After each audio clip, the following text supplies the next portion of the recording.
Buenísimo, buenísimo. Ahora también estamos haciendo toda una prueba de sonido. Estamos en un centro de cómputo de Tartagal. Y estamos dando la clase desde ahí, con nuestros alumnos de Tartagal presencial. ¿Me los hace pasar, por favor? Gracias. Bien. Compartamos la pantalla y vamos viendo. ¿Compartir pantalla? Compartir. No te preocupes, usted ya. Hola, tomen asiento. ¿Qué tal? ¿Cómo les va? Está minimizado. Tomen asiento. Está cerrado, te digo. Ahí está el pavo. Hola, ¿cómo les va? ¿Qué tal? ¿Ahí estás compartiendo? Sí, pero lo quiero más grande, ¿no?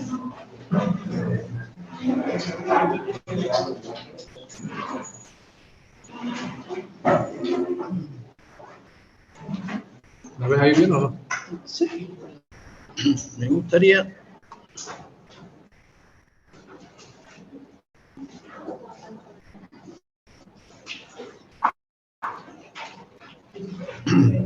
Bien. ¿Se comparte bien la pantalla ahí, señores? ¿Alumnos? Profe, no se ve la pantalla, se está viendo el pizarrón. Disculpen que insista. Hola.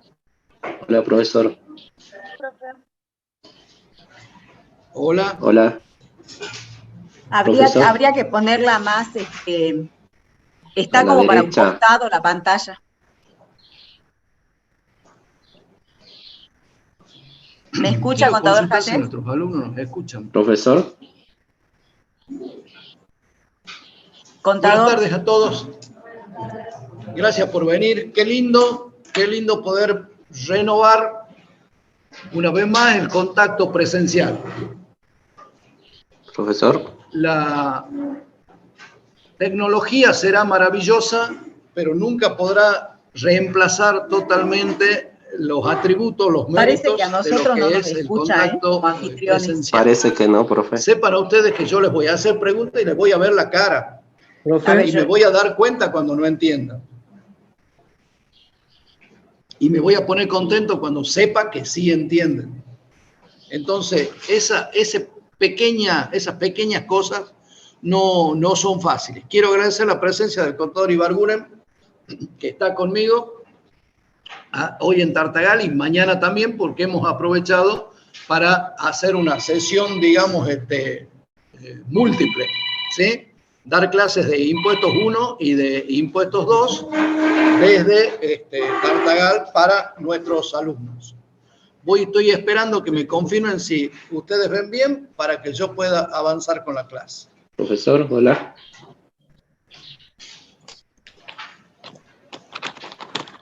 ¿Profesor? Profesor. ¿Qué le pasa? Es problema de filmación.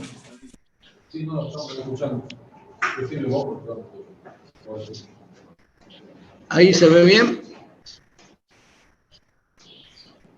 En realidad los alumnos, digamos, ven la pantalla, ven la computadora. No estamos viendo el pizarrón, profesor. Y además se ve con brillo, no se puede notar bien las letras. Creo que el profesor no nos escucha.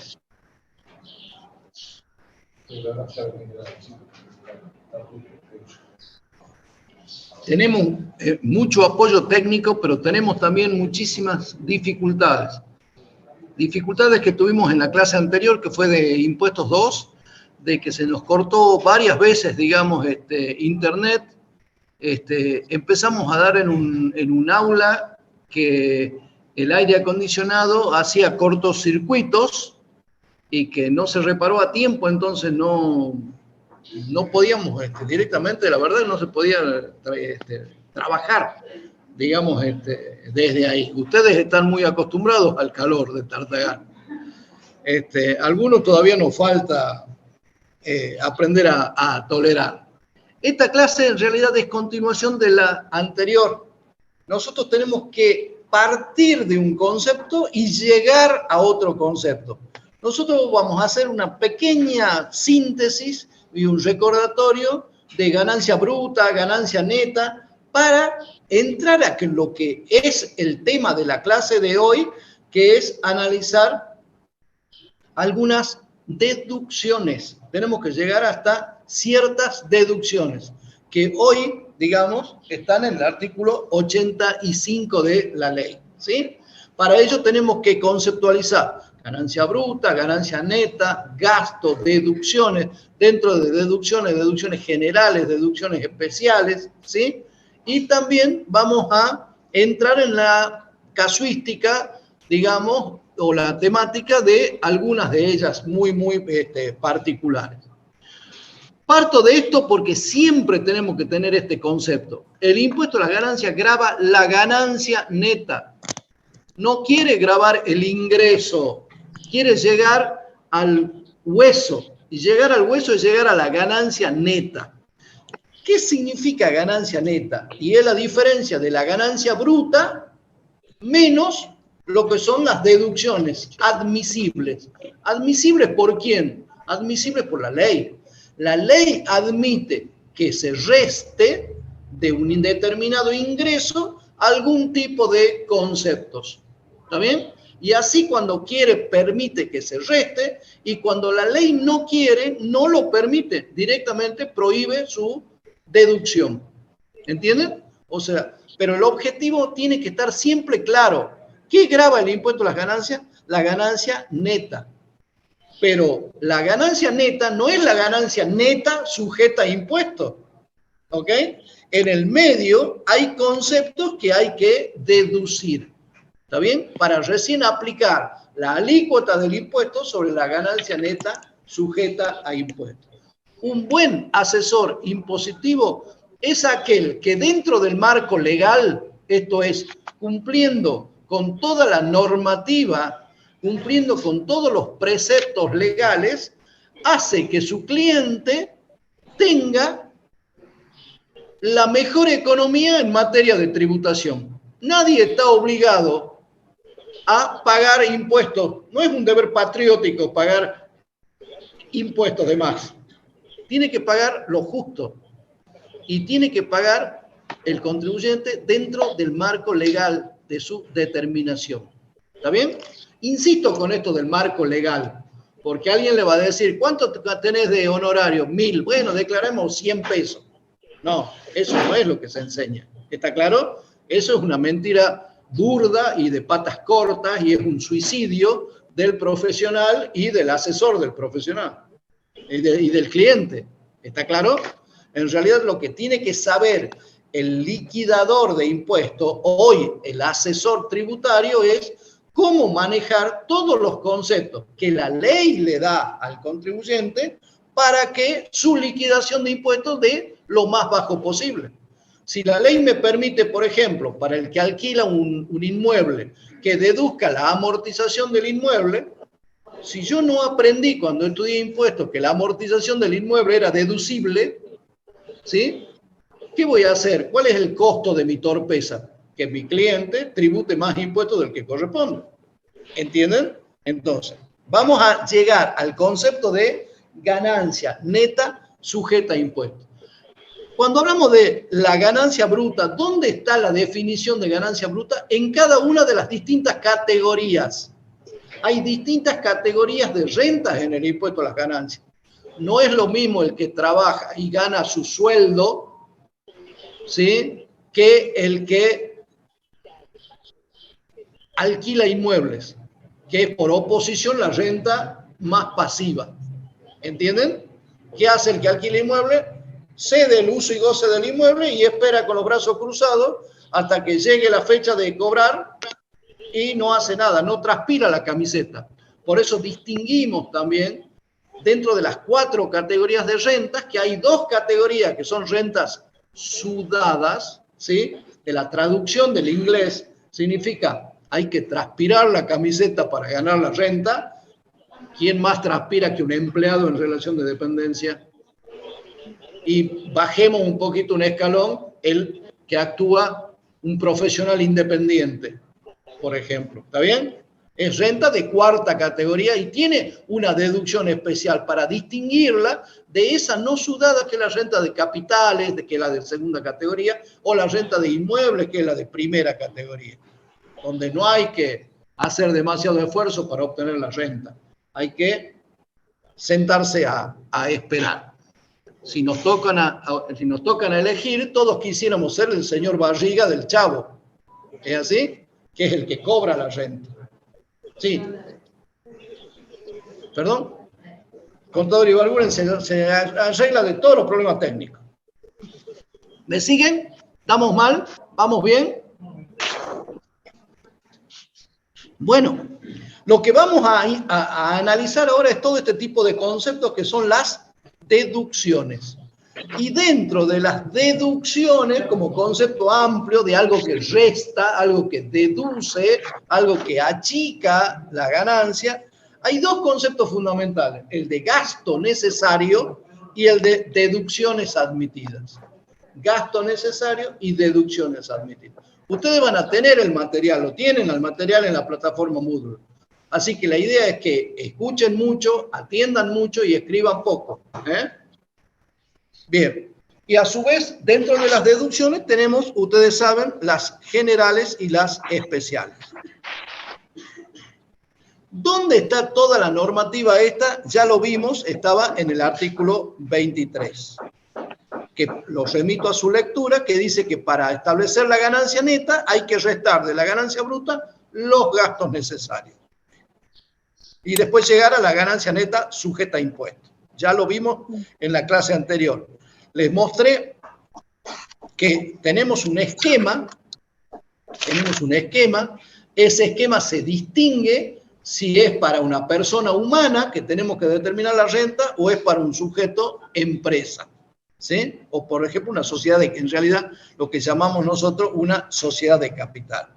Nosotros tenemos que cumplir en nuestra liquidación con todo este camino, partir de la ganancia bruta, restarle los gastos necesarios y las deducciones admitidas, obtener la ganancia neta y a partir de ahí restarle todo lo que pueda, que se llaman las deducciones generales. Esas deducciones generales, que va a ser la temática de hoy, vamos a ver que algunas no tienen límite, otras sí tienen límite. ¿Por qué? Porque así ha sido diseñada por el legislador. Nos podrá gustar o no nos podrá gustar. Nos parecerá justa, nos parecerá escaso, nos parecerá egoísta, nos parecerá poco o nos parecerá ridículo. Pero es lo que admite la ley y es nuestro marco en el que tenemos que desenvolver. Estoy en la ganancia neta del ejercicio. Si yo tengo quebrantos de ejercicios anteriores, quiere decir, años anteriores en vez de que me vaya bien, me ha ido mal, entonces lo mal que me fue en años anteriores lo compenso con el año que me tocó ganar buena ganancia, ¿entienden? Porque es como en la obtención de la renta, es un proceso continuo. El cerrar balance, el cerrar los años comerciales, los balances comerciales en la contabilidad o las liquidaciones de impuestos, que son los años fiscales o ejercicios fiscales en materia de impuestos, es un arbitrio, es un corte arbitrario, ¿sí? La renta se produce siempre a lo largo del tiempo. Y el legislador sabe que tiene que también considerar, compensar cuando le va mal al contribuyente que cuando le ha ido bien. ¿Está claro? Cuando le va mal, paga. Cuando le va menos mal, paga menos. Cuando le va muy mal, no paga nada y tiene pérdida. Pero esa pérdida la va a compensar cuando tenga ganancia en ejercicios anteriores. La vida del contribuyente es un proceso continuo, pero el fisco tiene que recaudar y todos los años hay que presentar la liquidación de impuestos. A su vez, si yo llego a esa ganancia, de esa ganancia le decimos es la ganancia antes de deducciones personales. ¿Por qué? Porque el impuesto distingue. entre un contribuyente, lo señalo con el dedo, ¿sí? Felizmente soltero, ¿ok? Sin cargas de familia, de otro que tiene toda una familia que mantener, por ejemplo, ¿entiende? O distingue por el origen de la renta. Los mismos 1.000 pesos, ¿los ganó de qué manera? ¿Siendo empleado o los ganó alquilando un inmueble?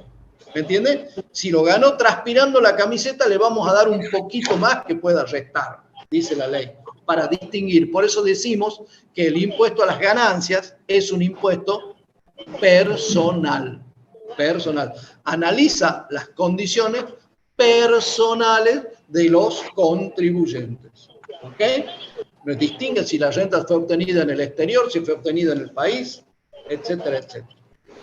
Y llego por fin a la ganancia neta sujeta a impuestos. Ese va a ser el objetivo. Dijimos, vamos a restar los gastos que sean necesarios. Vamos a restar las deducciones. Las deducciones pueden tener o no limitaciones. El artículo 80 de la ley es el que me define qué es un gasto necesario. Y necesario es una palabra mágica en la ley del impuesto a la ganancia, porque no cualquier gasto es deducible. Para que sea deducible tiene que ser un gasto necesario. ¿Necesario para qué? Es la pregunta. Y tiene que ser ese gasto necesario para poder obtener, mantener o conservar la ganancia o la fuente que produce la ganancia. Ejemplo, pintar un inmueble y ponerlo en condiciones reparando su sistema de electricidad y sus cloacas y su red de agua, es poner en condiciones un inmueble ¿para qué? Para poderlo alquilar. ¿Está claro? Entonces, así como la renta es el elemento positivo de la ecuación, los gastos necesarios para poner en funcionamiento el inmueble para que sea alquilado, ¿está bien? Va a ser el elemento negativo, el sustraendo de esta deducción, de esta resta. ¿Entienden eso? Yo, para ganar mis honorarios visitando un cliente que tengo en el norte de la provincia de Salta, y a lo mejor tengo que hacer gastos. Tengo que, por ejemplo, tomarme un colectivo para venir a tomar inventario en su negocio o hacer una auditoría en su local comercial. ¿Entienden? Entonces, cuando me toque pagar impuesto a las ganancias, por un lado estará mi ingreso como honorario, por el otro lado estará la factura del colectivo con el que vine y demás gastos que sean vinculados. Otra palabra clave, gasto necesario y vinculado con la obtención del ingreso. Dijimos en la clase pasada qué era lo que se consideraba gasto. Gasto es todo sacrificio económico o toda disminución de riqueza que el sujeto experimenta buscando obtener esa ganancia gravada. Yo gasto en colectivo porque tengo que generar el honorario. Y para generar el honorario es necesario que esté presente en la toma del inventario o en el control de auditoría. Entonces, es un gasto necesario. ¿Está claro? Bien. Acá viene una palabra, un concepto que es clave, que es la relación de causalidad. Causalidad. ¿Qué significa? Que la realización del gasto tiene una causa. Señor, ¿cuál es la causa por la que usted quiere restar el boleto del colectivo? Salta a Tartagal para visitar su cliente que está en el norte de la provincia, porque quiere obtener un ingreso. Y el ingreso no aparece solo. Es necesario, para obtener ese ingreso, entrar a realizar cierto tipo de gastos. Esos gastos tienen que tener una causa necesaria. ¿Entienden? Yo podré descontar, por ejemplo, de la tarea profesional, podré descontar los gastos de viaje en el colectivo. Pero no podré descontar, por ejemplo, la entrada a un espectáculo que haya en el lugar donde fui a trabajar. Porque eso no tiene causalidad. Usted no corresponde, no tiene relación que usted gaste la entrada a la fiesta de los estudiantes con el ingreso de honorarios. Compartir pantalla. ¿Qué? Necesitas compartir. A ver. ¿Que está sin compartirse? Sí. Sí, no la está compartiendo. Dios mío.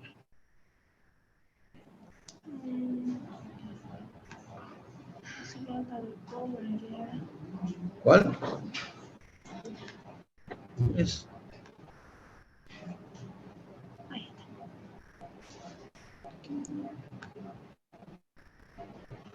Ahí pregúntale cómo ven. ¿Ahí se ve mejor? Ahora sí, profe. Sí, profe, No ahora sé si sí se tengo ve. contacto, pero no escucho una palabra de... Excelente, pero a mí no me escuchan, así que los chicos que a los que se les escuche que le avisen que sí. Profe, ¿escucha o no? Creo que a ninguno lo escucha. Sí, yo creo lo mismo, porque hace rato estamos hablando y no nos escucha. Ah, bueno. Ahora, bueno, yo le dije por WhatsApp al contador Iván Gurem, ¿sí? Antes el Bueno, 80, profe. ahora el 83. Dice. Perfecto. Bien. No sé, profe, si se ven ahí. Listo. ¿Se ve bien entonces? No, pero no se ve acá. ¿Qué pasó Sí, acá? ya se ve bien, se ve bien. Bien, se ve bien y ahora lo hacemos ver bien acá, en Tartagal.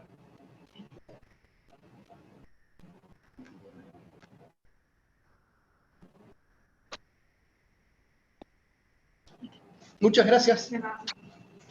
Una vez más, tenemos que agradecer al personal técnico porque dependemos total y absolutamente de su sapiencia. Y dijimos también en la clase anterior, ojo, necesario, gasto necesario, no significa gasto imprescindible. Gasto necesario es, hace falta para conseguir un fin determinado.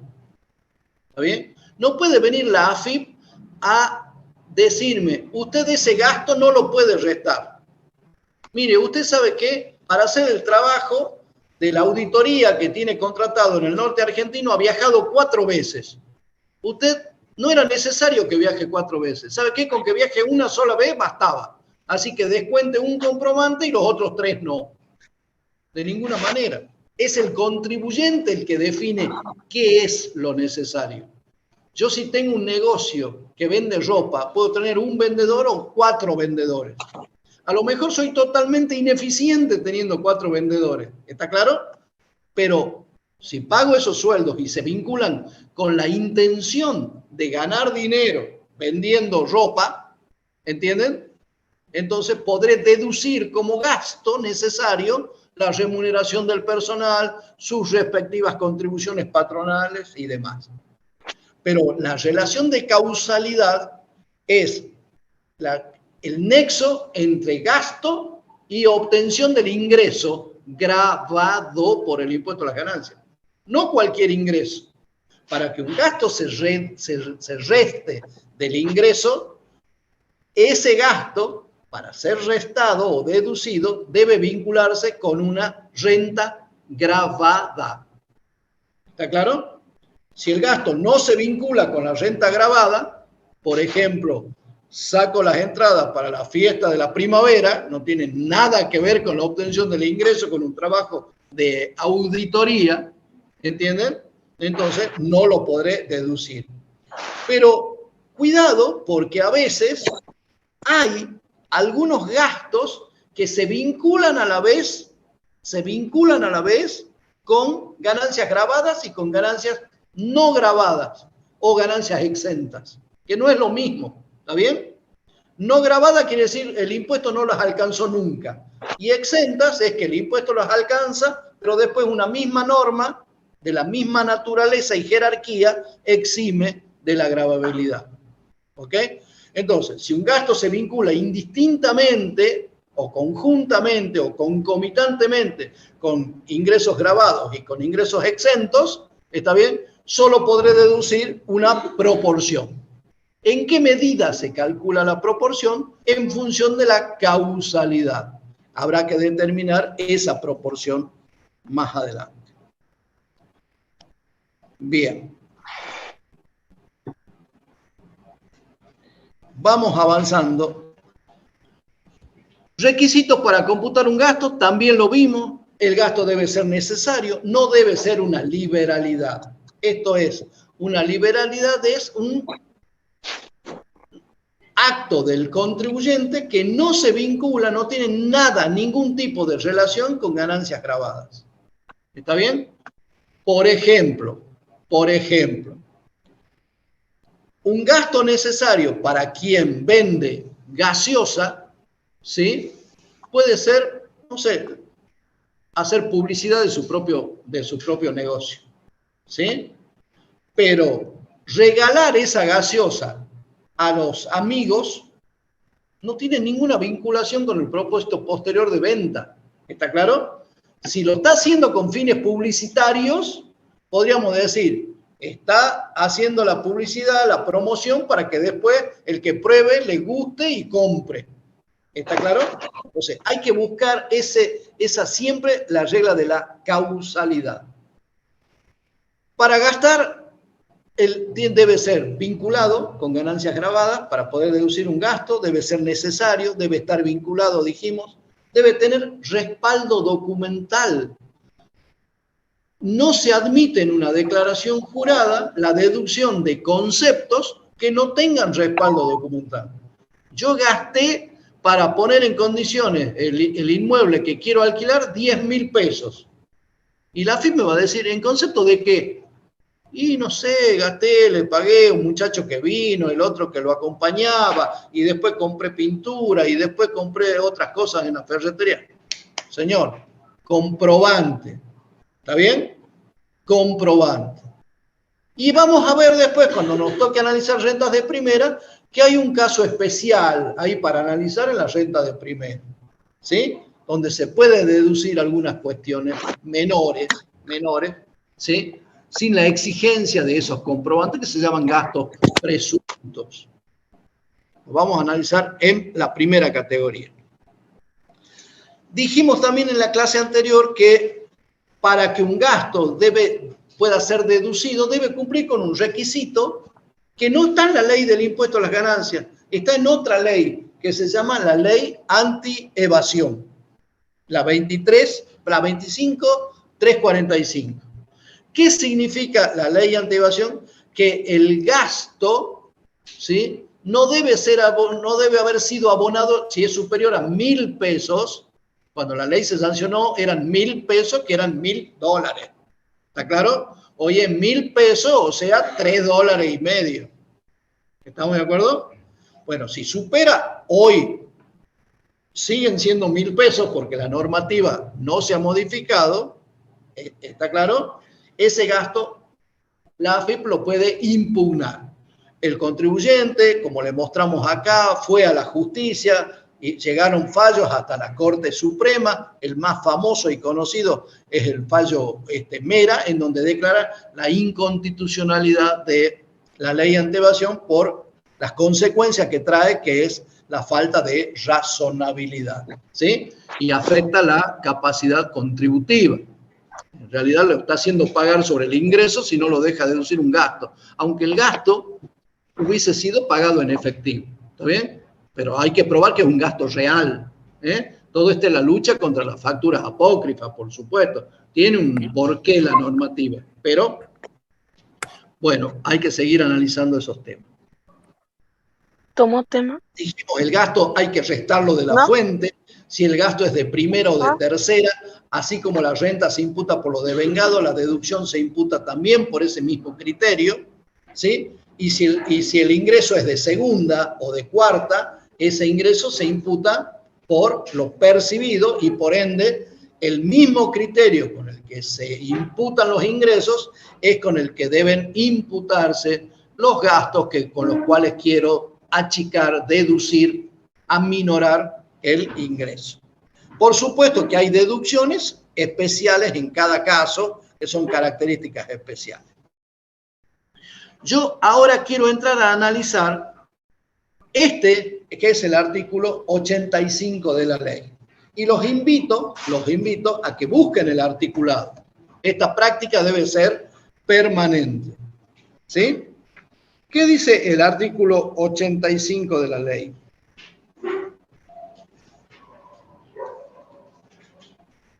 tiene un COPEP, siempre es importante analizarlo, de la ganancia del año fiscal. O sea, yo ya junté toda la ganancia del año fiscal.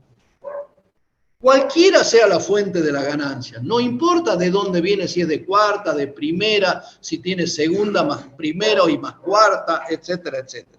De esa ganancia que yo ya la tengo en un globo, ¿sí? Con las limitaciones contenidas en esta ley se podrán deducir. Y de acá saco dos conceptos claves. Que la ley admite que se deduzca algo sin que cumpla el condicionamiento de que sea un gasto necesario. ¿Sí? Pero cuidado con las limitaciones contenidas en la ley. Quiere decir, no es cualquier cosa, no es a lo loco, es selectivo y es muy ajustado a lo que la ley específicamente marca. Por eso decimos, primero, esta enumeración es taxativa. Si no está adentro de dentro de este artículo 85, pues entonces no será una deducción admitida. ¿Está claro? Podrá deducirse, pero en virtud de otra norma, no en virtud de la norma del artículo 85 de la ley. Sí. Esto es una pregunta para la clase. Si el gasto de la primera categoría se deduce por lo devengado, porque la renta de primera categoría, que es el alquiler, se imputa por lo devengado. ¿Está bien? Pregunta. Una deducción general.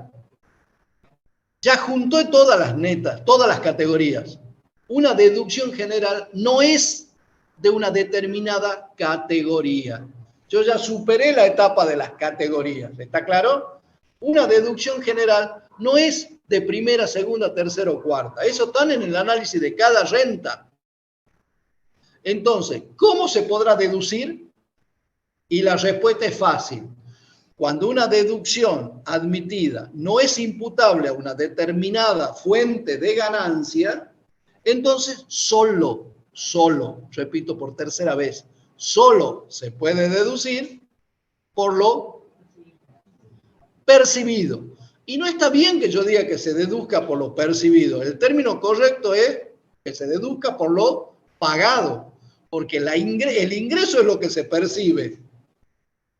Y la deducción admitida es lo que se paga. ¿Está claro? Entonces, yo tengo que deducir todos los conceptos del 85, aunque decimos por el criterio de lo percibido, es en realidad por lo fuerte. Escuchen la voz de mi alumno de Tartagal. Fuerte. Pagado. Y no escuché a ninguno de los de Salta que digan eso. ¿Ok? Bien, sigamos. ¿Qué más dice? Deberán ser imputadas de acuerdo a un determinado procedimiento que después va a hacer un orden. La ley, el decreto reglamentario en el artículo 189 me marca algo que vamos a analizar más adelante, que es contra qué renta se imputa. Porque en realidad, dijimos, la deducción admitida del artículo 85 se deduce del globo. Pero ¿qué parte amortiza? ¿Qué parte neutraliza? Sería el término técnico. ¿Ok? El decreto reglamentario dice, primero impute contra la segunda categoría. Si le queda, vaya con la primera. Y después contra la tercera. Y después recién contra la cuarta categoría. El decreto reglamentario no es caprichoso, es generoso. ¿Por qué es generoso?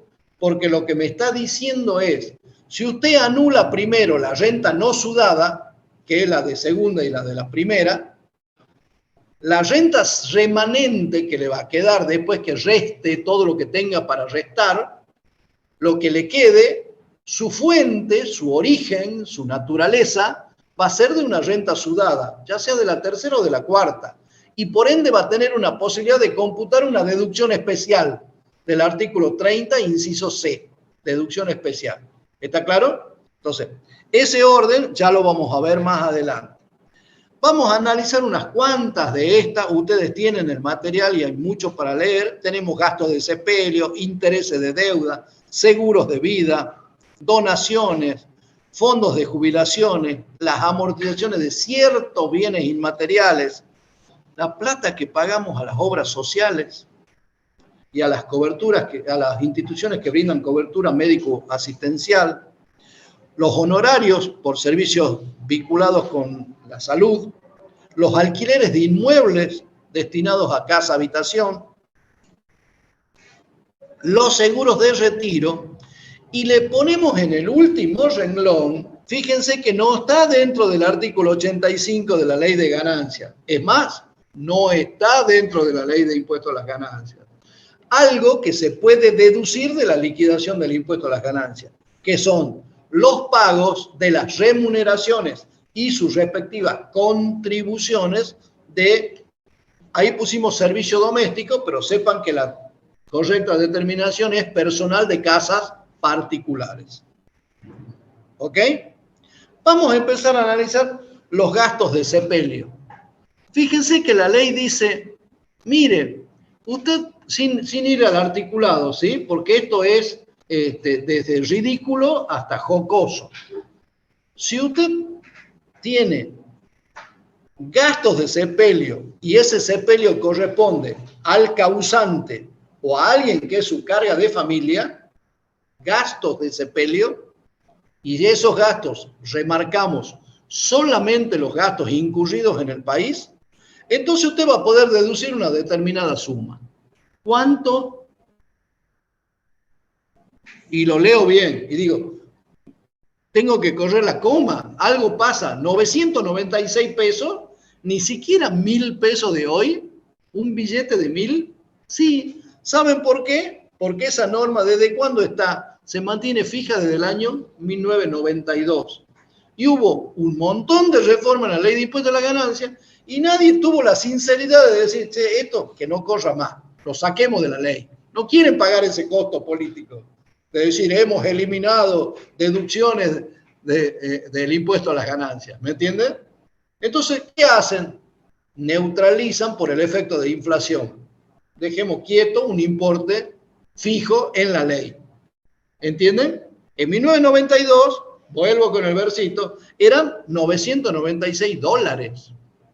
¿Se ubican? A lo que voy es, ha ido perdiendo entidad. Es imposible de trasladar el importe no deducido y que exceda el límite admitido.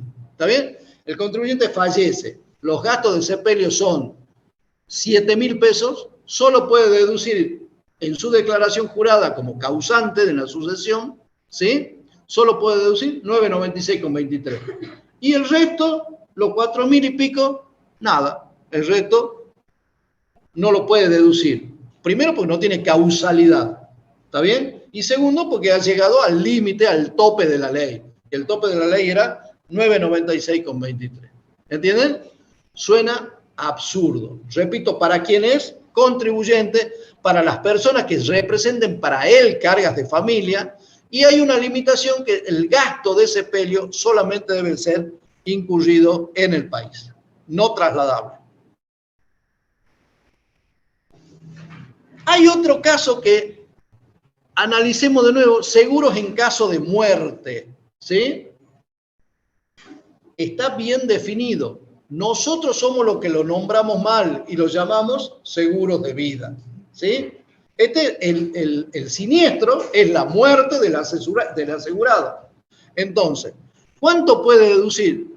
Por ejemplo, para el año 21, recién desde ahí va a ser ajustable en 24.000 pesos. Ajustable por una unidad de variación tributaria. ¿Está claro? Ahora, tiene que ver el gasto de sepelio que vimos recién, el seguro como en caso de muerte del contribuyente, que lo paga por adelantado. Uno lo paga porque se murió y este lo paga por las dudas se vaya a morir. ¿Entienden la diferencia, no? Bien. ¿Tiene algo que ver con la obtención de la renta? No. ¿Es un gasto necesario? No. ¿Es de alguna categoría? No. ¿Se puede deducir? Sí. ¿Y por qué la respuesta es sí? Porque la ley así lo admite. Entonces, son deducciones, y no gastos, deducciones admitidas. ¿Entienden el porqué de ese nombre? ¿Está bien? ¿Sería actualizable? Sí, sería actualizable si se pone operativa la ley, pero la ley no está operativa para obtener esos coeficientes. Dejo los seguros mixtos. Dos palabritas de los seguros de sepelio. El seguro de sepelio es en realidad un seguro en caso de muerte, solo que en vez de dar plata, lo que hace la compañía de seguro presta un servicio de determinadas condiciones.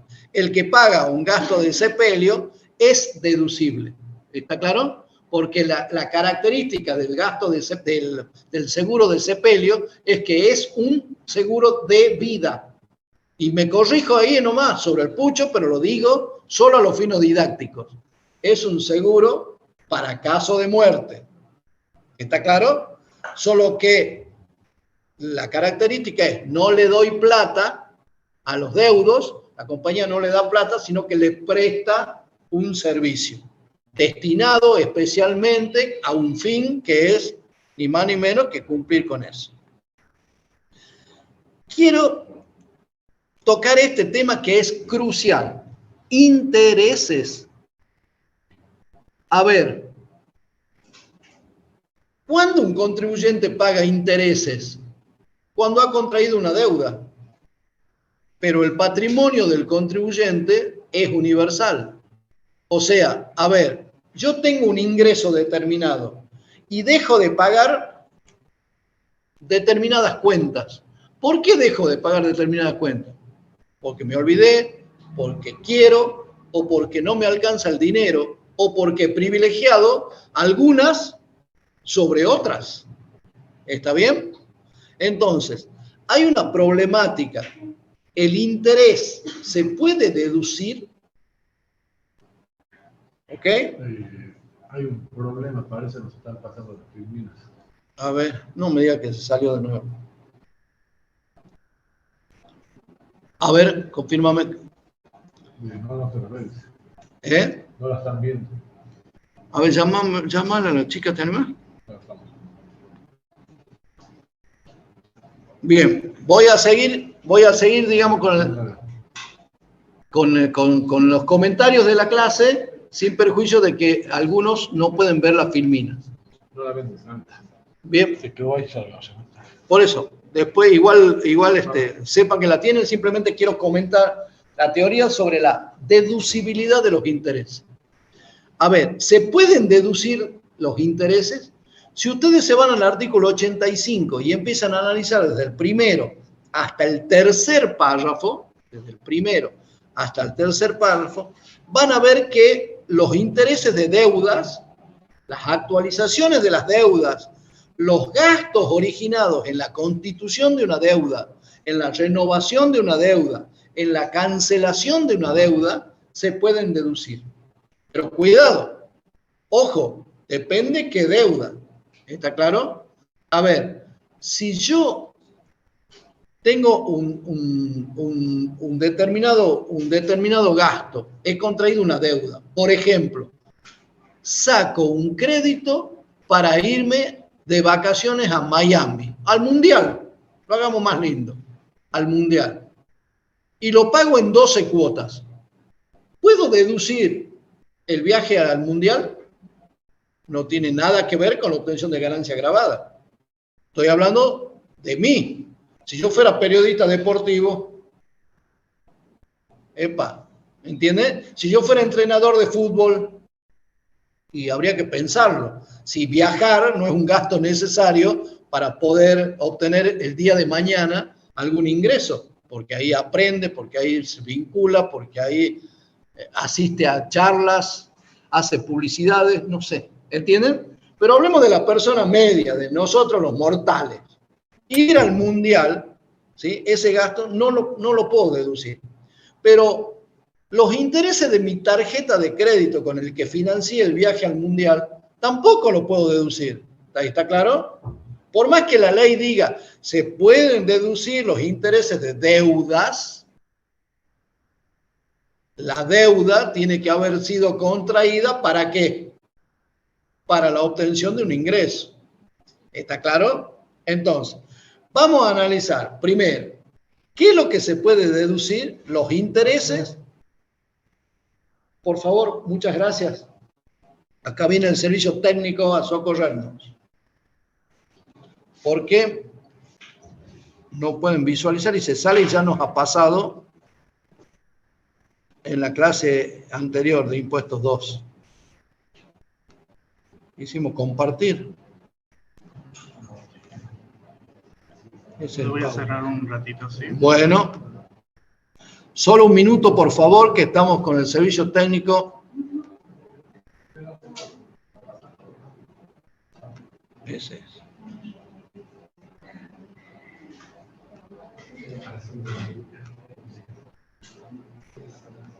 Cuando lo ponen en modo presentación se tilda, dice. No lo voy a poner en modo presentación.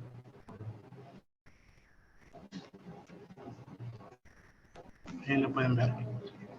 Pero vamos a...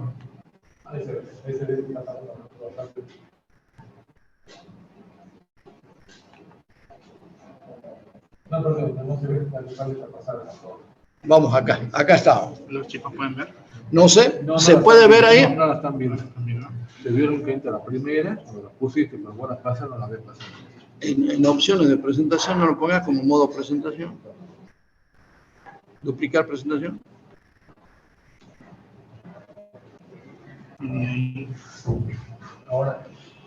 Ahora. ¿Mejor todavía? Ahí se está pasando, ¿no? Pásame otra. No, ustedes la primera, no me dicen que se pasa la otra.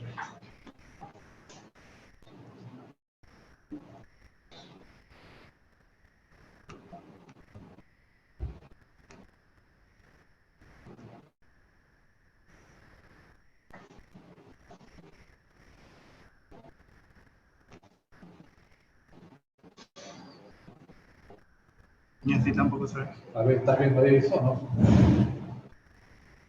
Firmina 25. La 25 la vemos la otra. Pasa la siguiente. Pasa la siguiente. A ver, 26 la están viendo ahora, ¿no? Entonces, se ve. Hacemos unita más y una más. La duda. Ahora. Ah, perfecto.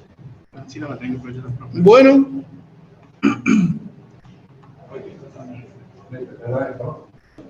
Muchas gracias una vez más al servicio técnico. Contador Ibarguren que nos asiste.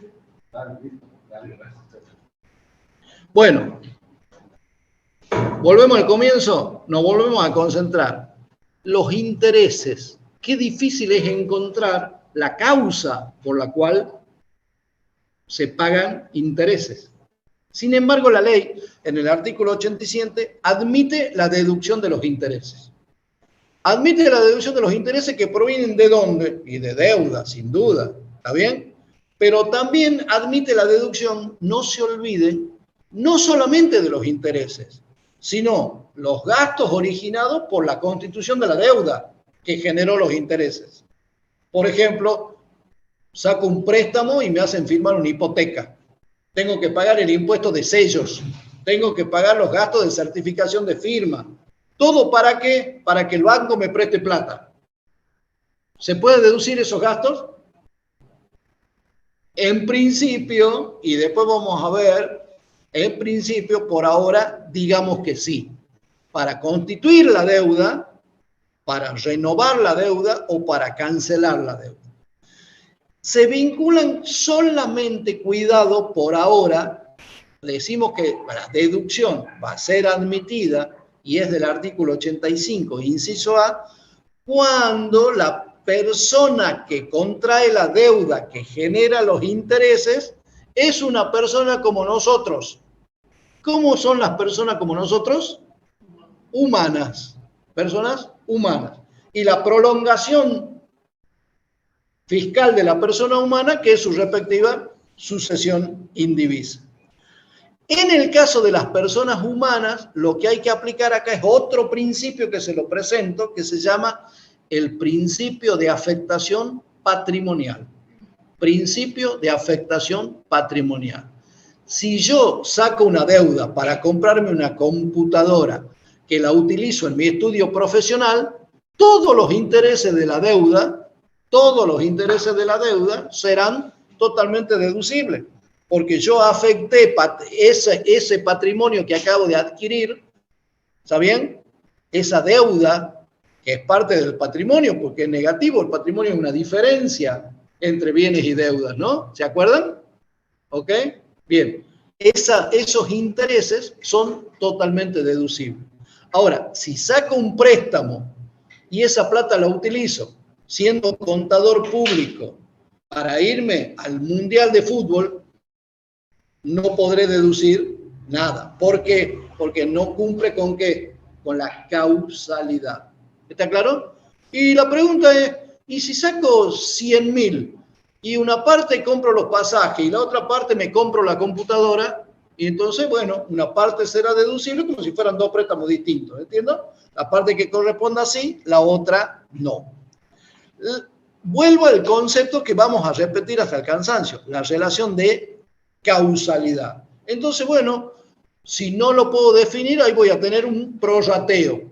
Si se vinculan en consumo y en bienes para producir ganancia, sacaré qué relación hay. Yo saqué una deuda de 100.000, gasté 10.000 en una computadora y 90.000 me fui de parranda al Mundial y solo el 10% podré deducirlo como gasto. ¿El 10% de qué? De los intereses. ¿Está claro? En la medida que los pague. Pero la ley sabe que en el caso de las personas humanas y sucesiones indivisas, hay que tener en cuenta una compensación previa, que ya la vamos a ver en un trabajo práctico también. ¿Cuál es la compensación previa? Y entramos a analizar. Los intereses que se vinculan con la obtención de ganancia gravada son deducibles. Y los intereses que cobra el contribuyente de caja de ahorro o de plazo fijo, ¿cómo serán? Exentos. La ley tiene en su normativa que dice, si usted gana intereses siendo un prestamista, ¿sí? Siendo el usurero del barrio, ¿listo? Entonces usted va a pagar impuesto a la ganancia y la renta, que son sus intereses, serán de segunda categoría.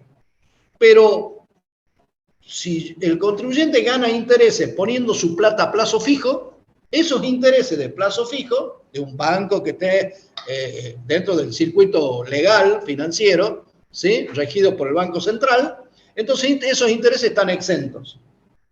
Entonces el contribuyente puede verse tentado a hacer una bicicleta. ¿Cuál sería la bicicleta? Sacar plata prestada, ¿está bien? Con la plata prestada, colocarla a plazo fijo. Ya sé que hay una diferencia de tasa, ¿sí? Que la tasa activa va a ser mayor que la tasa pasiva. Pero coloca el capital a intereses, el interés estaría exento y los intereses que pague serían totalmente deducibles. A una tasa del 35% que esté el contribuyente, ¿me entienden? Podría ser un buen negocio. Entonces la ley dice, no. Para que los intereses exentos sean exentos, primero vamos a tener que compensar. Los intereses activos exentos, me voy a este párrafo, cuando se tengan intereses activos exentos, o sea, los cobrados son los intereses activos, y a su vez coexistan con intereses que se pretenden deducir, que son los del 81A, que son intereses de deuda, solo va a estar exento, ¿sí? Solo va a estar exento la diferencia entre ellos. Cuando el interés ganado de plazo fijo sea superior a los intereses pagados por deuda, primero se va a neutralizar, no va a deducir nada, y el puchito que le quede, recién ese pedacito va a ser el excedente. ¿Cuál es el objetivo de esta compensación? Ya se lo dije, evitar que el contribuyente manipule la renta, tomando una deuda que le genere intereses deducibles y colocando sus inversiones, por ejemplo, a plazo fijo que le genera intereses exentos. Entonces, para evitar esta maniobra, El legislador que es sabio incorpora en la norma una compensación. Primero, no hay problema, van a seguir siendo exentos, pero antes va a haber una compensación. Y acá volvemos a aclarar, ¿de qué sujeto estamos hablando? Del sujeto persona física y sucesiones indivisas. Si estamos actuando de una empresa unipersonal, ustedes saben qué es la empresa unipersonal, es aquella que obtiene ganancias, supongamos empresarias, ¿sí? La dueña de la boutique. No se puede distinguir demasiado entre la persona y la boutique. ¿Está claro? Y ese capital afectado. Sin embargo, en el impuesto a las ganancias se distingue muy bien entre la renta de la tercera categoría que viene de la empresa unipersonal del resto de las rentas de las personas. Esto no juega para las empresas unipersonales. ¿Está claro?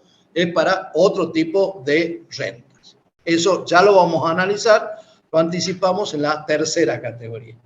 Le ponemos un ejemplo.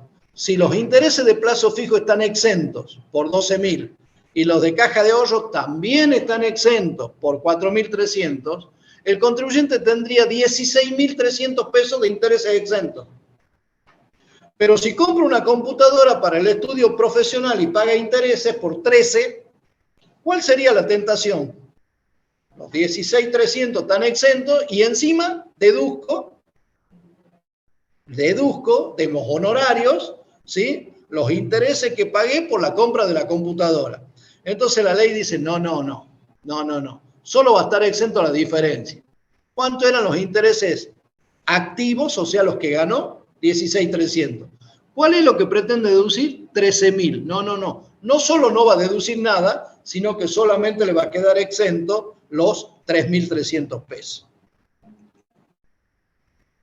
Este material lo preparó la contadora Miriam Campastro con la didáctica que, por supuesto, a ella le caracteriza.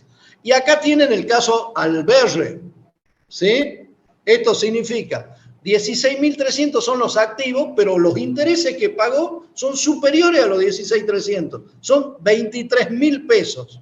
Entonces, como los 16.300, que son los exentos, son inferiores a los 23, solo va a tomar como deducible el excedente, ¿entienden? O sea, primero va a neutralizar la renta exenta y si todavía le queda ese esfuerzo económico de pagar intereses que eran deducibles, bueno, solamente va a poder deducir un pedacito. En vez de deducir 23.000 del ejemplo, va a poder deducir solamente 6.700 pesos. ¿Está claro? Bien. Ahora, esos intereses de la cuarta categoría, esos intereses que dijimos en el ejemplo, ¿eran de dónde? Me olvidé. ¿De dónde eran? ¿De dónde? Por la compra de una computadora que afectaba al estudio profesional. ¿Está bien? O sea, se vincula patrimonialmente de manera perfecta, directa, con la obtención de honorarios profesionales. Entonces, esos 6.700 que me quedan para restar, ¿los restos de la cuarta categoría? ¿O es una deducción general que los restos de la suma de las categorías? ¿Entienden? Nosotros en la cátedra decimos, ¿de qué estamos hablando? De algo que sale del artículo 85. Si yo ya estoy en el 85, yo ya superé el análisis de categoría por categoría. Se resta dentro como una deducción general, no como una deducción de cuarta categoría. ¿Entienden? Esa es la postura nuestra. Otro diría, hay que restarlo de la cuarta. Bueno, son criterios. Creemos que este es el criterio que nosotros sostenemos y desde hace mucho es el criterio correcto.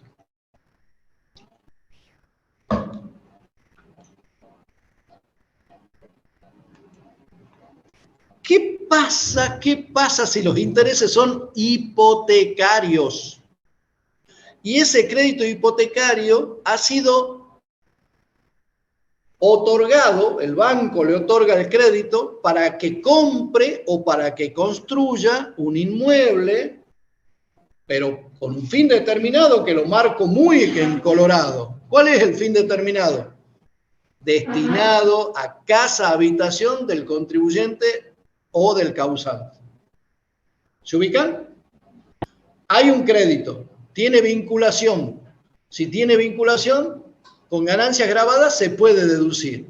Pero ustedes saben que si yo compro saco un crédito en un banco, pago intereses por ello, y yo soy un profesional, o alquilo inmuebles, o tengo renta de cualquier tipo, ¿qué tienen que ver los intereses de un crédito hipotecario por la casa habitación del contribuyente? Y volvemos a la regla general de las deducciones admitidas.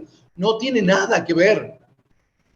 Y didácticamente, un profesor que yo tenía hace tiempo decía, la ley de buenita que es, te lo quiere explicar. Buenas tardes. No sé si quieres que la revise un ratito. A ver, por favor, muchas gracias. Disculpen un segundito, el servicio técnico nos viene a colaborar una vez más. Lo que queremos es que los chicos de Salta puedan ver. Ok, permiso. Y que nosotros escuchemos a ellos.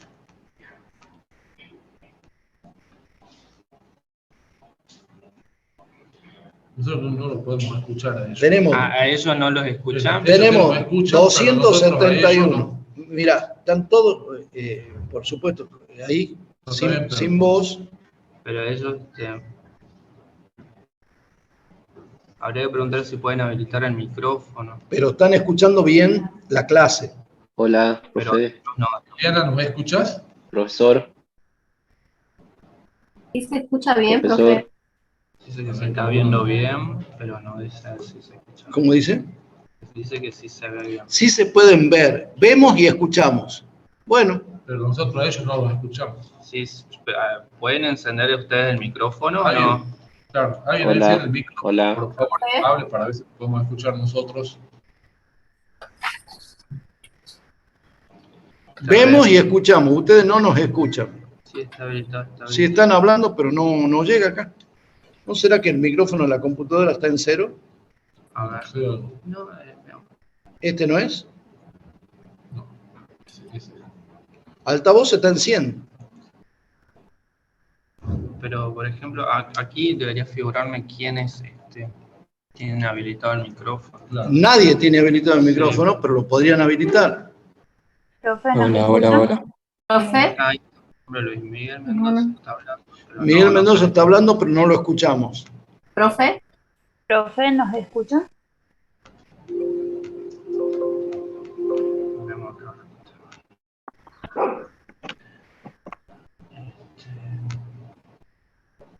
A ver si ahí puede hablar Luis. Hola, Luis Miguel. de Hola. nuevo. Luis Miguel Mendoza, te pedimos que nos, te Hola, hola. pedimos que nos cantes algo. Hola. No doy para eso. Ahí, a ver. Hola, hola. profesor. Hola, Ahora sí, Gracias. de a poquito. ¿Podés seguir hablándonos, por favor? Gracias. hola, profesor, ¿nos escuchan? Sí, Te estamos escuchando. ahora sí. Ahí estarían. Ahora sí. ¿Cómo va la clase? ¿Se puede escuchar? Sí, la clase se escucha Profe, se bien, escucha se ve bien. la filmina. Nada más que Y la ustedes no Filmina nos también la escuchan está a viendo nosotros. bien ahora. Sí, se está viendo bien. Escucha bien. Bueno, vamos a tratar de continuar entonces. Lo dejo entonces. Bueno, profesor. Acá. Ahora sí. Listo. Muchas gracias. Muchas gracias. Gracias. Muchas gracias. Si me compro una casa y pago intereses para eso, y esa casa es con destino a casa habitación, o sea, es vivienda del contribuyente, ¿está bien? Y pago intereses porque el banco me da un crédito para esa compra o también para la construcción de esa casa habitación, sepan ustedes que, de nuevo, aunque no tenga nada que ver con la regla de la causalidad, la ley del impuesto a las ganancias, de buenita nomás que nos permite que podamos deducir de las ganancias grabadas de todas las categorías hasta una determinada suma anual. Esa determinada suma es de 20.000 pesos. ¿Saben de cuándo viene esto? Desde el año 2001, cuando 20.000 pesos eran 20.000 dólares. ¿Entienden? Entonces, se compraba la casa habitación, era una medida de fomento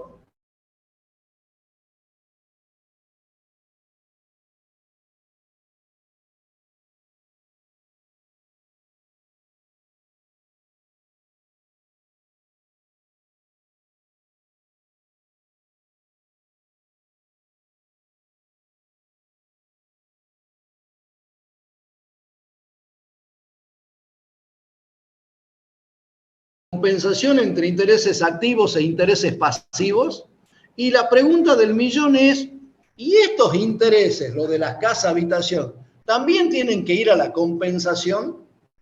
El contribuyente ganó intereses por plazo fijo, pero a su vez paga intereses porque está todos los meses pagando el crédito con la cual se compró su departamento. Y es su casa habitación. ¿Está claro? La pregunta es, ¿también los tengo que compensar? Porque en ningún lado dice que no se deben compensar. Sin embargo, nosotros, lo de la cátedra de impuestos, sostenemos que no deben ser compensados. ¿Está claro? Esta norma es una norma especial. Es una norma, si uno analiza cómo se fue configurando la ley, esta norma salió como de fomento en el año 2001, cuando era la gran crisis, ¿sí? Y era una manera de estimular que el sistema bancario tuviera actividad. Nosotros sostenemos que no debe ir. Y ahí lo fundamentamos también. Por el artículo 94 del decreto reglamentario, que algún día lo vamos a leer con más detenimiento, pero consideramos que ese interés no debe ser utilizado en la compensación. Lo que sí tengo que tener en cuenta que no puedo deducir más de 20.000 por año. Yo puedo pagar 44.500 pesos de interés en el año, pero la ley me permite que deduzca hasta 20.000. ¿Está claro? Otro ejemplo más de importes que quedan en la ley de impuesto a las ganancias y que no se actualizan a lo largo del tiempo. El propósito del legislador sigue escrito en la norma, pero se desvirtúa totalmente. ¿Está claro? Por la pérdida del poder adquisitivo de la moneda argentina. Bien. Profesor. ¿Las donaciones son deducibles? Profesor. Hay mucha novela con el tema de las donaciones. ¿Son deducibles las donaciones? Algunas donaciones son deducibles, con muchas limitaciones, y depende de quién es el destinatario. Bien. No me quiero extender con eso, prefiero no avanzar con el tema donaciones, que lo vamos a desarrollar un poquito más ahí. Este tema sí lo quiero ver en la filmina 36, aporte para fondos de jubilaciones. A ver, ¿puedo yo ejercer como contador sin pagar el aporte jubilatorio? Sepan que los contadores tenemos la caja sustitutiva, ¿sí? O sea, tenemos una caja provincial que maneja la caja de seguridad social del Consejo Profesional de Ciencias Económicas. ¿Está claro? Entonces, nosotros no pagamos a la Nación, al ANSES, ¿está bien? Sino que pagamos a la caja de profesionales en ciencias económicas. La pregunta es, ¿y eso que pagamos se puede deducir? Y le pongo otro ejemplo y les embarro más la cancha. Porque la idea es que piensen. Es el propósito del docente. Dejarlo con el conflicto, dejando pensando. Cuando me pagan mi sueldo como docente en la universidad, me descuentan la jubilación, un aporte determinado. 13%, 15%, etcétera, etcétera. ¿Se puede deducir del sueldo? Y la respuesta es sí. Claro que se puede deducir. Pero, ¿cuál es la vinculación? Si yo podía dar la clase sin hacer el aporte jubilatorio, Yo puedo ganarme mis honorarios haciendo la auditoría de una determinada empresa sin que tenga que pagar el aporte jubilatorio. ¿Me siguen hasta ahí? Puedo seguir ejerciendo sin pagar a la caja jubilatoria. Nadie me lo va a inhibir. Entonces, cuidado, vamos a analizar despacito este tema. Recuerden, ¿qué estamos viendo? Deducciones admitidas por la ley. De buenita, que es la ley, permite que ciertos conceptos se resten de la ganancia y que se resten con limitaciones y con condicionamientos. Analizamos por separado los trabajadores en relación de dependencia de los trabajadores independientes, aunque en algunos casos se da la dualidad en la misma persona. ¿Está bien? Nosotros cobramos honorarios y también somos empleados. Bien. Pregunta, de nuevo el conflicto. ¿Es un gasto necesario o es una deducción general del artículo 85? Porque depende cómo lo analice, va a ser la posibilidad de su deducción. Entonces, hay que considerarla como gasto o como deducción, pero cualquiera de los criterios que yo tome va a tener su consecuencia. Si tomo un camino de decir es un gasto, o si tomo el otro camino de decir, no, es una deducción general. Empecemos de nuevo recordando, ¿de dónde viene la norma? Del 85. ¿Cómo se llama el 85? Deducciones admitidas. Las deducciones admitidas no son de una determinada categoría. Y si no son de una determinada categoría, no puedo determinar que va por lo devengado o que va por lo percibido. Entonces, solo se pueden deducir por lo pagado. Yo quería hacerlos caer, que ustedes me digan percibido, pero veo que han estado atentos. Pagado. Un gasto se deduce por lo pagado, no por lo percibido. Pero bueno, todos repetimos como lorito. Bien. Vamos avanzando. Aportes para fondos jubilatorios. Los que estamos en relación de dependencia, tenemos rentas de cuarta categoría. La jubilación, ¿es un gasto necesario o no? Porque yo no puedo decir, mire, no quiero que me descuenten la jubilación. Yo voy acá personal y le digo, mire, yo que cobro mi sueldo bruto, a mí no me descuente nada. ¿Qué me va a contestar el jefe de personal? Mire, tengo que cumplir con la ley. Y la ley me obliga a retenerle no solo los aportes jubilatorios, sino también los aportes de obra social. ¿Está claro? Entonces, vamos a entrar a analizar por ahí. Si está especialmente previsto, si el legislador se ha tomado el enorme trabajo de incorporarlo como deducción admitida en el inciso D del artículo 85, ¿está bien? Quiere decir que, bueno, hacía falta incorporarlo en la ley. Quiere decir que por su propia naturaleza no hubiese sido deducible. Pero acá la doctrina discute un poquito este tema. ¿Está bien? Y dice, no, mirá, hay algunos autores que dicen, en realidad nunca sería deducible, porque en realidad no es un gasto, es una erogación que se ocasiona para obtener un beneficio futuro que es la jubilación. ¿Ok? Un amigo diría, es una inversión a futuro pagar la jubilación, porque cuando llegas a viejo necesitas de esa cobertura. Bien. Lo que no debe discutirse, y no entrar a filosofar demasiado, y menos a esta altura del partido, es que los aportes para fondos de jubilaciones son deducibles. Y si son deducibles son por lo pagado. ¿Está bien? No es independiente, no es neutral tomar una postura o otra, si es gasto de cuarta, la jubilación, o es gasto necesario, o es gasto... o es deducción admitida del 85, porque según donde lo tome, me va a dar después una mayor renta neta o no. Si yo gano 100 y no le descuento la jubilación y no le descuento la obra social, me van a quedar los 100.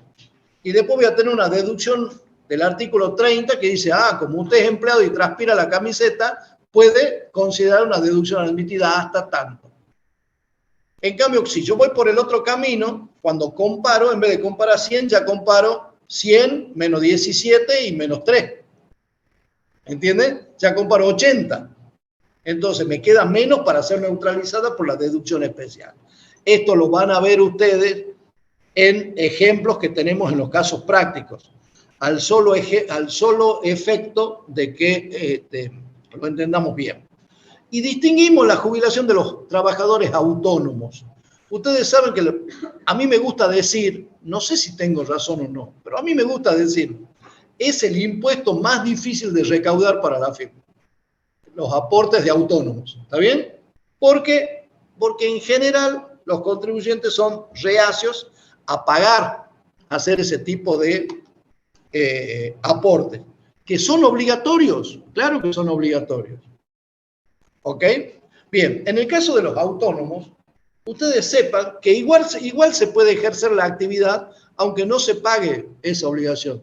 Se puede seguir siendo médico, contador, se puede seguir siendo empresario unipersonal, ¿está bien? Sin pagar los autónomos. ¿Está claro? Por supuesto, la consecuencia es te podrás jubilar o no te podrás jubilar. Y quien nos responde a esta disquisición nos dice, ¿y para qué si cuando me jubile me van a pagar una miseria? Probablemente no me convenga, me armo yo mi propia jubilación, cosa que se miente solo y nunca la hace, por supuesto. Y se gasta esa plata y llega a viejo sin un peso. Sí, con mucho gusto. Cuando no se paga ese aporte jubilatorio, es acumulativo, por ejemplo, de un video, en este caso no se quiso pagar por un año.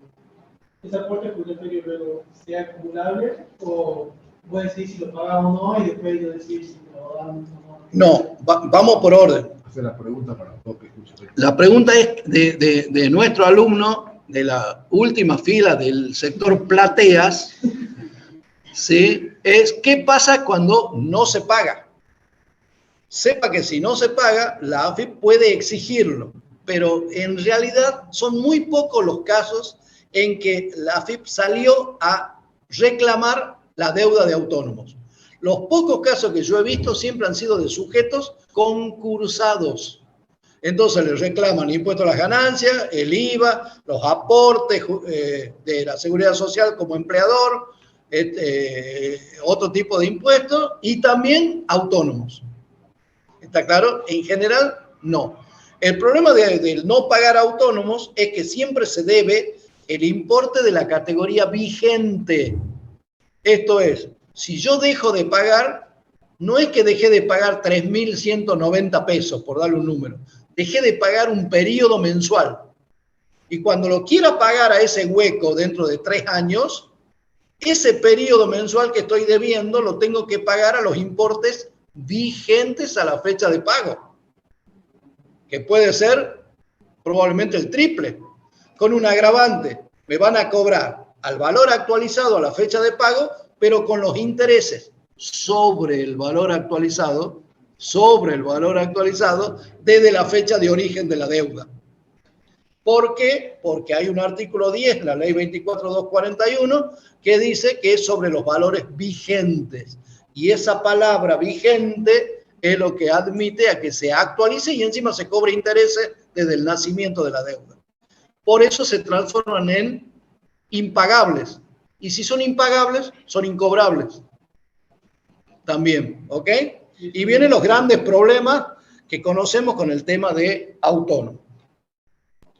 Como no es imputable una determinada fuente de ganancia, ¿cuándo se deduce autónomo?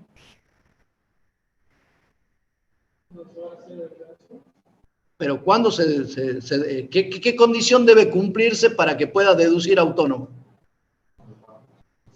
¿Lo qué? Tiene que estar pagado.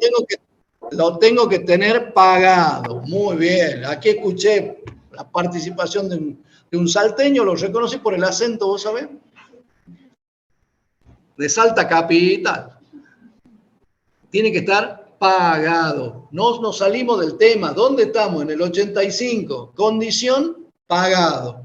Relación de causalidad, no. De buenita que es la ley, me lo permite deducir. ¿Está claro? Bien. Es muy importante el pago de autónomos, lo van a ver en la liquidación de ganancias, porque me habilita el pagar autónomo antes del vencimiento de la declaración jurada me habilita el cómputo de una deducción especial. Entonces, lo van a ver en los casos prácticos. Es muy, muy importante. Bien. Las cajas previsionales, ya les expliqué, son deducibles, son totalmente deducibles. Sepan ustedes que la Constitución de la provincia de Salta habilita a que se puedan crear cajas de seguridad profesional en sustitución de las cajas nacionales. ¿Está bien? Por eso están las cajas de abogados, de ingenieros, de arquitectos y también de los profesionales en ciencias económicas. Son sustitutivas y por ende son deducibles. Hablemos de otro tema. ¿Serán deducibles la amortización de bienes inmateriales? La ley lo tuvo que poner en las deducciones admitidas del artículo 85, ¿sí? Porque se tratan de bienes muy, muy particulares. Primero, ¿hay vinculación o no hay vinculación? A ver, ¿cuáles son los bienes inmateriales? Por ejemplo, llaves, marcas y activos similares. El artículo 92 de la ley prohíbe la deducción de ese tipo de amortización. ¿Entienden? ¿Qué es una? ¿Se acuerdan cuando estudiaron contabilidad, llave de negocio? Que no es lo mismo que llave de local. ¿Se acuerdan o no? La llave de local es la que yo pago para entrar, por ejemplo, a un shopping.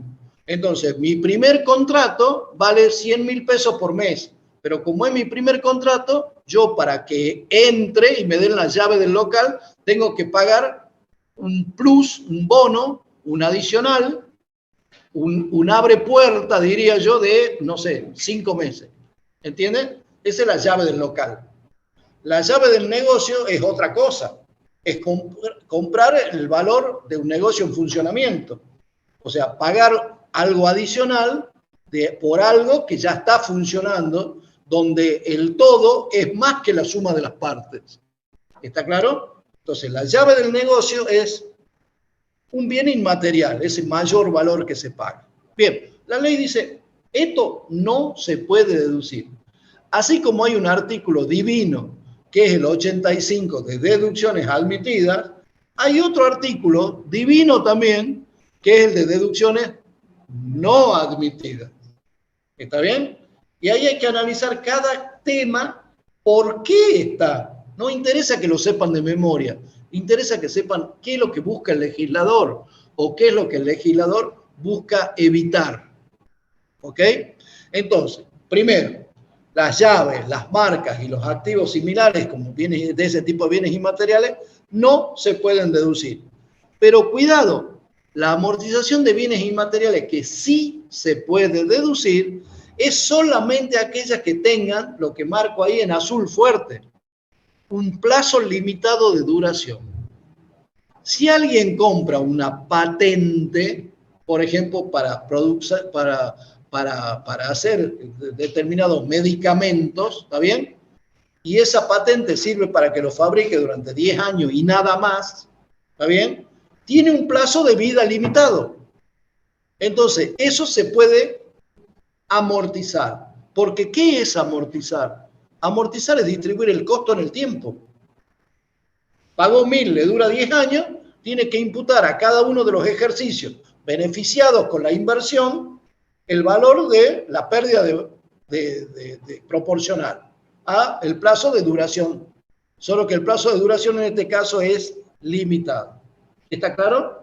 Pregunta, no se confundan. ¿Se pueden deducir la amortización de los bienes inmateriales? La respuesta no es ni sí ni es no. ¿Cuál es la respuesta? Depende. Depende. ¿De qué depende? Si tiene plazo limitado de duración o no tiene plazo limitado de duración. Si la ley lo prohíbe o la ley no lo prohíbe. Si estoy en el 92 o estoy en el 85E de la ley. ¿Está claro?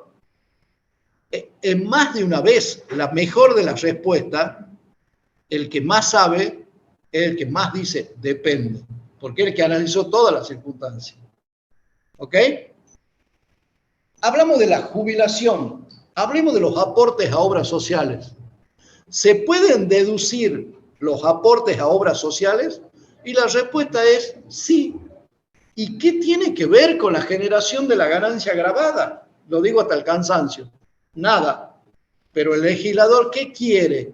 Que el contribuyente deduzca de este impuesto personal para alcanzar esa masa que quiere gravar, deduzca determinados conceptos que los considera imprescindibles en la vida del contribuyente, que tenga una jubilación, que pague su obra social. ¿Entienden? Entonces, para preservar también la salud de la población, estimula que se pueda deducir. Claro, cuando son obligatorios, como son los de los sueldos, no tenemos mucho conflicto, porque tenemos el ingreso gravado del sueldo bruto y las deducciones, que es la jubilación y la obra social. Ahí no tenemos problema. El problema es cuando son voluntarios. Un aporte voluntario a una determinada obra social, ¿está bien? Que sea obra social, se llaman aportes voluntarios. Yo me adhiero a una obra social. La pregunta es, hay muchas obras sociales. Cuando yo empecé a trabajar, solo estaba la obra social que le llamábamos sindical, mal llamada profesional, porque no éramos profesionales. El empleado de comercio tenía que aportar a la obra social, y la obra social que tenía era OSECAC, Obra Social de Empleados de Comercio. Si quería ser atendido por la obra social de los bancarios, no podía. ¿Está claro? No había movilidad de obra social. El panadero tenía la obra social del panadero, el empleado de comercio la OSECAC, y el bancario la obra social bancaria. Y los docentes la obra social de los docentes. Después, con los años, llegó lo que se llama la movilidad de obra social. ¿Se puede cambiar de obra social? Sí, se puede cambiar. ¿Es un gasto necesario o es una deducción admitida? Y volvemos siempre con el mismo mecanismo. Idem a lo mismo considerando que hicimos para los aportes jubilatorios obligatorios. La deducción es admitida por los aportes del contribuyente y de las personas que sean para él sus cargas de familia. ¿Ok? O sea que para tener la cobertura de su esposa, bien machista el ejemplo, discúlpeme, ¿no? Pero su esposa y sus hijos, ¿sí? Entonces podrá deducir esto. ¿Tiene limitación la deducción de obra social? No, ninguna limitación. Ah, bueno, si no tiene limitación, entonces elijo la mejor y elijo la más cara. Bueno, si la podés pagar, pagala, que no tiene limitación. Entonces digo, no, a mí no me alcanza con esta, yo quiero aparte tener otra. O al revés, estoy dentro de esta, pero si pago un plus, tengo un sistema, una cobertura de mayor calidad. ¿Se ubican con eso, no? Bien. ¿Qué ponemos acá? Ya estamos en el inciso F. Si no todos los beneficiarios cubiertos por el aporte obligatorio son cargas de familia, ¿se puede tomar el total del aporte obligatorio? Porque yo vengo aportando, supongamos que la obra social me permita pagar por mi esposa, por mis hijos y también por mi papá y mi mamá. Pero resulta que papá y mamá, dentro de la definición de lo que es carga de familia hoy de la ley de impuesto a las ganancias, ya no son carga de familia. ¿Entienden? Bueno, ese es el conflicto y ahí también hay doctrina que discute esto. Nosotros entendemos que sí, pero admitimos que hay doctrina como Fernández, que es un muy buen autor, que sostiene lo contrario. Ahora, si hay un aporte adicional para coberturas de familiares que no integran el grupo familiar primario. Grupo familiar primario es hasta el primer grado, ¿está bien? Yo tengo una tía que vive con nosotros y es como mi madre, ¿está bien? y quiero que tenga obra social, ¿la pago? ¿La puedo deducir? Y la respuesta es no, porque la condición es que el afiliado sea carga de familia. ¿Ok?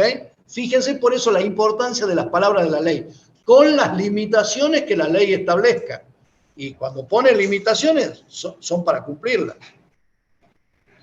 Y ahora vamos a hablar de cuotas médico-asistenciales. ¿Qué son las cuotas médico-asistenciales? Son los aportes a una entidad de medicina prepaga, con el objetivo de obtener una cobertura médico-asistencial. ¿Ok? O sea, es voluntaria. Yo voy y me adhiero a una obra social. Soy autónomo, tengo un negocio que repara bicicletas y quiero tener una obra social. Entonces, ¿qué contrato? Una prepaga. No tengo la obra social sindical porque no tengo esa posibilidad. ¿Está claro? Entonces, ese pago que hace cuando contratan la cobertura médico-asistencial prepaga es un aporte voluntario. ¿Se puede deducir? Y la respuesta es sí, pero.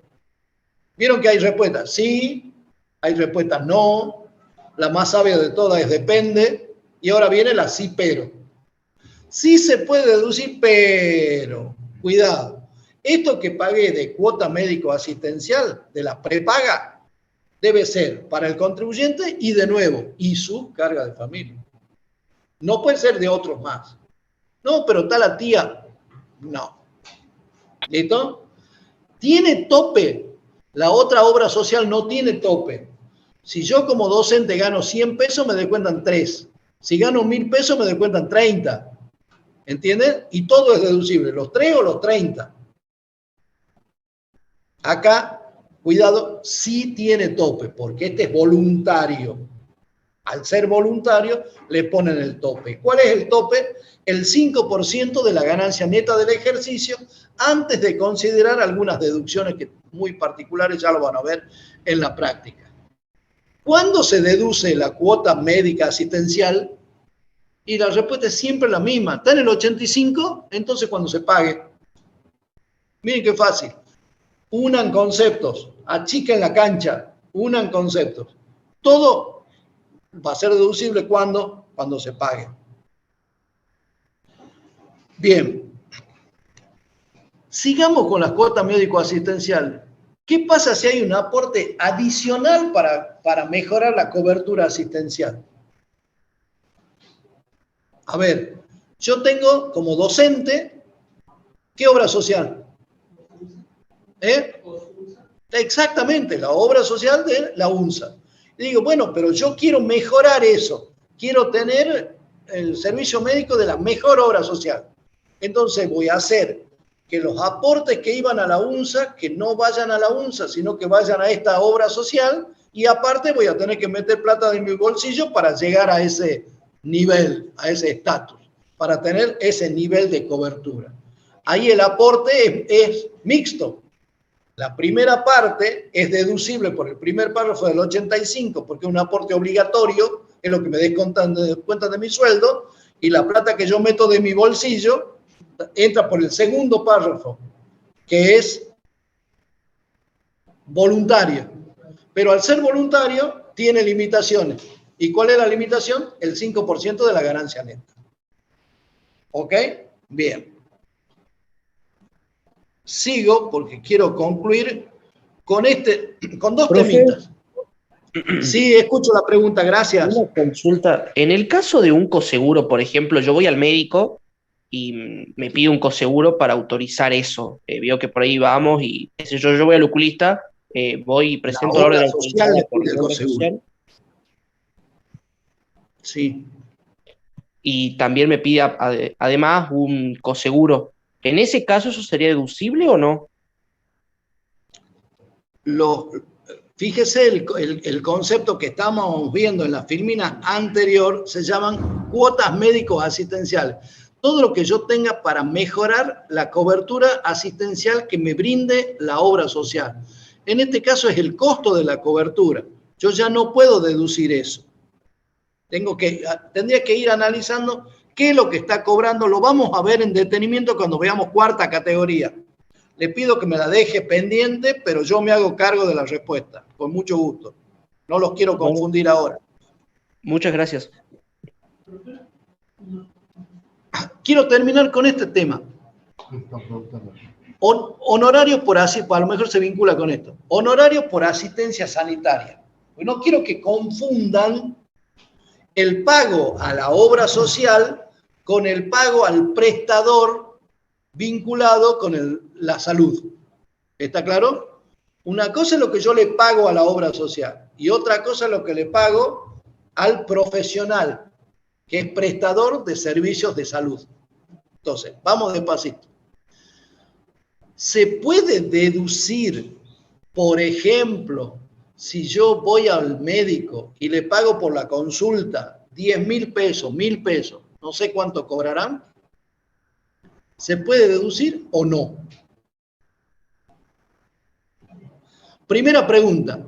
Y bueno, yo cuando estudié impuesto a las ganancias tenía que ver la regla de la causalidad. ¿Tiene causalidad el honorario pagado al médico, ¿sí?, con la obtención de ganancia grabada? Usted, que es el señor Barriga, que alquila inmuebles, ¿entiende? Por lo menos una relación directa no aparece. ¿Está bien? La primera respuesta sería no, no es deducible. Pero sepan ustedes que este sector de prestadores de servicios de salud, y lo digo en palabras del diputado Baglini, que lo dijo esto en el año 99, se trata de sujetos que no han tenido una transparencia absoluta. ¿Está bien? Lo tengo puesto en la firmina, son palabras del diputado, no lo hice yo. Este es material de Miriam Campastro. ¿Qué significa? Los sectores prestadores de salud en general han sido mezquinos, reticentes, ¿sí?, escapadores, diría yo, de declarar sus ingresos. Entonces, ¿qué es lo que se ha hecho? Se incorporó los honorarios, ¿sí?, para que una parte de ellos fueran deducibles en el impuesto a las ganancias. De manera tal de obligarlo a declarar a aquel prestador de salud que no quería declarar nada, como a mí me interesa tener el comprobante de 1.000 pesos para poderlo deducir de mi propio impuesto a la ganancia, yo voy, me peleo con la secretaria y le digo, quiero mi factura. ¿Me entienden? O sea, es perder recaudación en el impuesto a la ganancia mío, pero para ganar recaudación en la determinación del IVA, sobre todo, y de impuesto a las ganancias de aquel prestador que, en palabras del diputado, ha sido de poca transparencia. Se trata de profesionales del área de la medicina, sanatorios, clínicas, laboratorios, etc. Era una realidad. Hoy no es esta realidad, no es tanto, ni mucho menos. Hay muchos profesionales que entregan el comprobante y demás. Porque esta medida de estimular por un lado para exigirle que cumpla al otro ha dado resultados. Un minuto me queda para ir cerrando. El material les queda para terminar con eso. Les explico ya que tiene limitaciones cuantitativas. Si pago 1.000, ¿hasta dónde puedo deducir? Hasta el 40% de los 1.000. Y ojo, que lo que yo pretendo deducir no puede superar el 5% de la ganancia neta. O sea, tiene doble límite. El 40% de lo facturado, dice. Y no es facturado, porque a lo mejor me dan un recibo. Y el recibo no es una factura. Se refiere al comprobante otorgado por el profesional. Son todos los mismos. Ya comentamos, el alquiler de la casa habitación es el mismo caso y la misma filosofía. ¿Sí? Si yo, contribuyente del impuesto a las ganancias, puedo deducir una partecita de los alquileres que pago por la casa habitación mía, que habito, ¿está bien? Entonces, ¿qué voy a hacer? Voy a pedirle al propietario, a don Barriga, le voy a pedir que me dé el recibo del alquiler. ¿Cuánto voy a poder deducir yo? Un monto. ¿Hasta dónde? Idem al anterior, hasta el 40%. ¿Sí?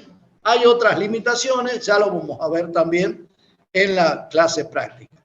Y el último, y que ya lo expliqué, el de trabajadores de casas particulares. No tiene ningún tipo de vinculación. Lo que se buscó que es, a través de el estímulo fiscal de que lo pueda deducir del impuesto a las ganancias, se generen el blanqueamiento de relaciones de trabajo para un personal que siempre ha estado totalmente desprotegido y se pueda regularizar. Ojo que se puede deducir el sueldo y las contribuciones pagadas. También, el sueldo bruto y las contribuciones pagadas. ¿Está claro? Con esto termino la clase. Quiero agradecerles especialmente al personal técnico de Tartagal que ha venido a apoyarnos cada vez que hemos tenido algún tipo de limitación. En esta segunda clase, mucho menos que en la primera. Y bueno, seguiremos adelante. Mañana también vamos a dar desde Tartagal también una clase práctica de impuesto 1, que es el práctico 4, y una clase teórica también de IVA. Así que nos vemos mañana. Profesor. Muchas gracias. Profesor. Tengan el práctico más. Profesor. Hola. Profesor, ¿puede ser una consulta de intereses hipotecarios, de créditos hipotecarios? Sí, pero tiene que dejar de grabar, a ver. O dejarla en la plataforma Moodle y con mucho gusto que la contestamos. Intereses hipotecarios son deducibles, pero tienen que cumplir el requisito: casa, habitación del contribuyente y su familia. Sí, sí. Con el tope de los 20.000 y no va a